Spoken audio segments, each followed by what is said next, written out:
उनको जो इस मामले में फिलहाल जो है ना आरोपी चल रहे हैं उनको हटा दिया मंत्रिमंडल से। उसके बाद अब फिर उनको जो है उस फैसले को अबेंस में डाल दिया और ये कहा है कि पहले वो अटॉर्नी जनरल से डिस्कशन करेंगे इसके ऊपर, उसके बाद अगला फैसला लेंगे। किस तरीके से देखते हैं आप? देखिए, महामहिम राष्ट्रपति को तुरंत राज्यपाल को बर्खास्त कर देना चाहिए। उनको पदच्युत कर देना चाहिए। हिंदी में इसका मतलब है पद से हटा देना चाहिए। क्योंकि जो राज्यपाल अपनी संवैधानिक सीमाएं नहीं जानता, उसको अपने पद पे रहने का कोई औचित्य नहीं है।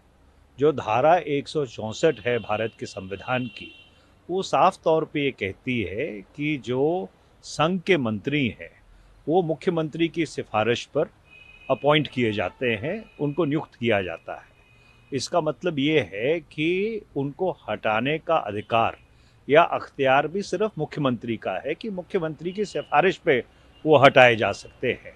तो राज्यपाल को इस तरह का असंवैधानिक कदम उठाना साफ तौर पर यह संकेत देता है कि ना तो उनको संविधान का ज्ञान है, ना ही उनको अपनी मर्यादा का ज्ञान है, ना ही अपनी लक्ष्मण रेखा वो जानते हैं। तो उनको तुरंत बर्खास्त कर देना चाहिए। और दूसरा, मुझे इस बात पे आश्चर्य होता है कि वो पूर्व पुलिस अधिकारी हैं।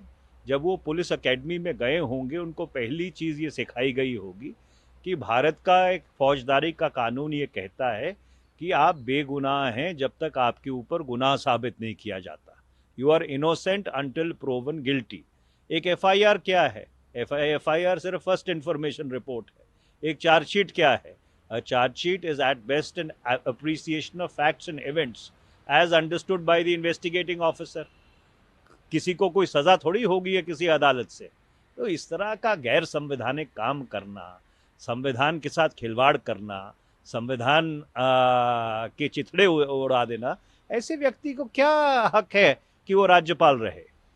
सर, इसके अलावा यूनिफॉर्म सिविल कोड को लेके भी जो है बहस छिड़ी हुई है। प्रधानमंत्री ने भोपाल में कहा अब जो स्टैंडिंग कमेटी जो है लॉ एंड जस्टिस की, उसने लॉ कमीशन के लोगों को, लॉ कमीशन चेयरमैन को बुलाया है। 3 जुलाई को इसके ऊपर डिस्कशन होगी। इससे पहले कानून मंत्री कह चुके हैं कि हम लोगों से राय ले रहे हैं, 11 जुलाई आखिरी तारीख है, ले लें सबसे राय, उसके बाद आगे बढ़ेंगे। और कहीं ना कहीं लॉ कमीशन के चेयरमैन ने हिंट किया कि यूसीसी ज़रूरी है, यूसीसी शुड बी इम्प्लीमेंटेड, ये बात कही और प्रधानमंत्री ने तो रैली में कही। देखिए, जहाँ तक यूनिफॉर्म सिविल कोड का संबंध है, संविधान में जो directive principles of state policy है, उसमें ये कहा गया है कि ये डिज़ायरेबल है। Directive principles of state policy aspirational है, वो कोई मैंडेटरी नहीं है। दूसरा, जो भारत की विविधता है, भारत की विविधता को मुख्य रखते हुए सबसे पहले तो इस बात पे बहस करने की ज़रूरत है कि यूनिफॉर्म सिविल कोड चाहिए भी कि नहीं चाहिए।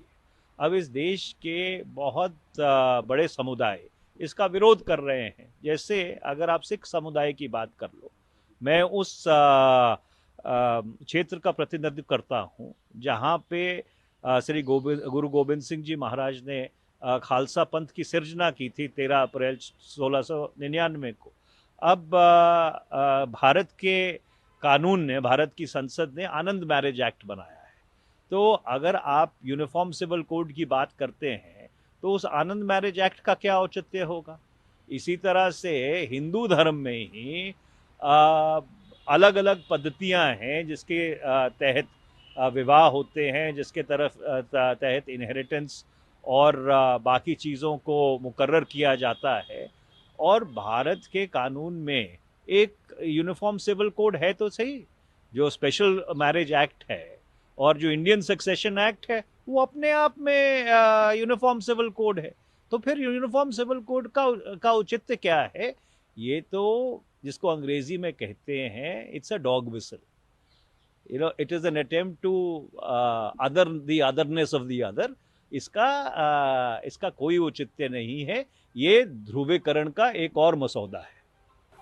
सर, इसके अलावा आम आदमी पार्टी, आपने जैसे जिक्र किया, कुछ एसजीपीसी ने तो इसका विरोध किया।